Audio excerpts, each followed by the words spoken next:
Well, tonight we are digging deeper into a story that many of you are talking about on social media. Good evening, everyone. I'm Scott Levin. Mary Alice is off tonight. There has been an historic policy change, making the Boy Scouts more inclusive. The organization announced today that it will soon accepting girls. Starting next year, girls can now join Cub Scout packs, which consist of smaller groups called dens. But those dens will stay single gender. And in 2019, older girls will have the opportunity to earn the rank of Eagle Scout. Chief Scout Executive Michael Serbaugh released a statement saying, "This decision is true to the BSA's mission and core values outlined in the Scout Oath and Law.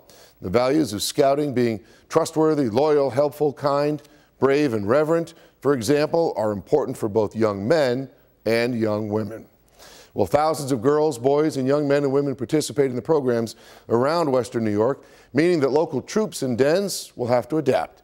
Channel 2's Erica Brecker sat down with leaders from both the Boy Scouts and the Girl Scouts tonight. And Erica, how are they responding to today's news? Well, Scott, definitely a lot of mixed feelings about it. The local Boy Scouts are embracing the upcoming change, while Girl Scouts respectfully disagree based on reasons they feel Scouts should stay single-gender activities.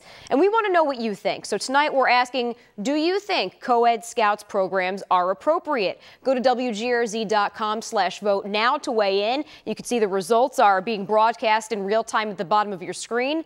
Now, to understand why each organization maintains these stances, I talked with local Scout leaders to get some context. Both the Boy Scouts and Girl Scouts face declining enrollment, and they still fight that sentiment that Scouts feed gender stereotypes.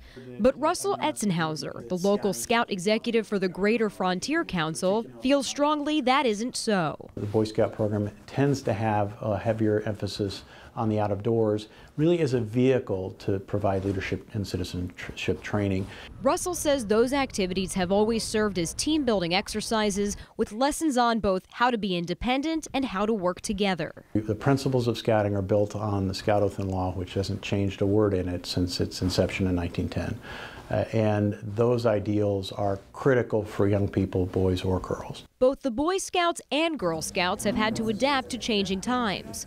Both now offer more opportunities in STEM fields. Back in the early 1900s when we started, there was a marketing badge that was about grocery shopping, and now we have marketing where we actually teach them marketing. So we've evolved over the 100 years. Today, Girl Scouts helps girls get opportunities in computer coding as well as teaching them about cybersecurity.